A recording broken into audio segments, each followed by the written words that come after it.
नमस्कार मित्रमैत्रिणींनो, लाडकी बहीण योजनेचे नवीन अपडेट्स आज आपण जाणून घेणार आहोत. या महिन्यात 12वा आणि 13वा हप्ता सरकारने देण्यास सुरुवात केली होती. मात्र अद्याप अशा काही महिला आहेत ज्यांना अजूनही 12वा आणि 13वा हप्ता मिळालेला नाही आहे. त्याचं असं कारण आहे की आता सरकारने KYC करून करदात्यांवर निर्बंध लावण्यात आलेले आहेत. त्यात आता 8 असे नवीन नियम आहेत की ज्यामध्ये जर या महिला फसतील तर यांना आता पुढे हप्ते मिळणार नाहीत.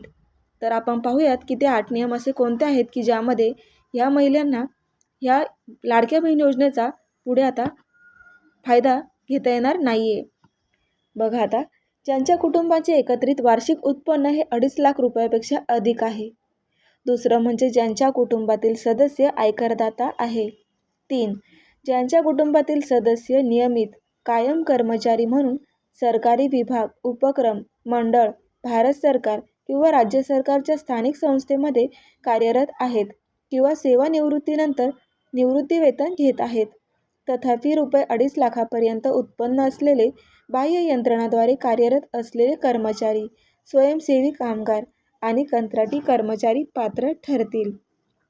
सदर लाभार्थी महिला शासनाच्या इतर विभागामार्फत राबविण्यात येणाऱ्या आर्थिक योजनेद्वारे दरमहा ₹1500 किंवा त्यापेक्षा जास्त रकमेचा लाभ घेत असेल तर ह्या महिलांना आता अपात्र ठरवण्यात येणार आहे.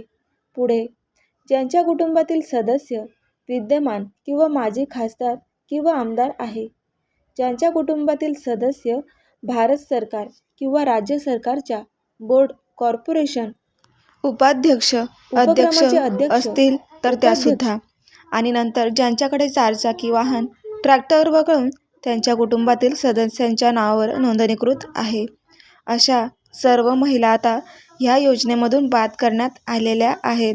त्यांना भलेही आता 11 हप्ते जमा झालेही असतील, पण यापुढे आता 13व्या हप्त्यापासून पुढचे काही हप्ते त्यांना आता मिळणार नाही आहेत. त्यामुळे आता प्रतीक्षा करणं बंद करा.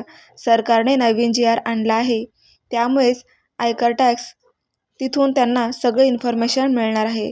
नावं स्कॅन केल्यावर त्यांना सगळं काही लक्षात आल्यावर तुम्ही ह्या योजनेमधून बाद होणार आहात.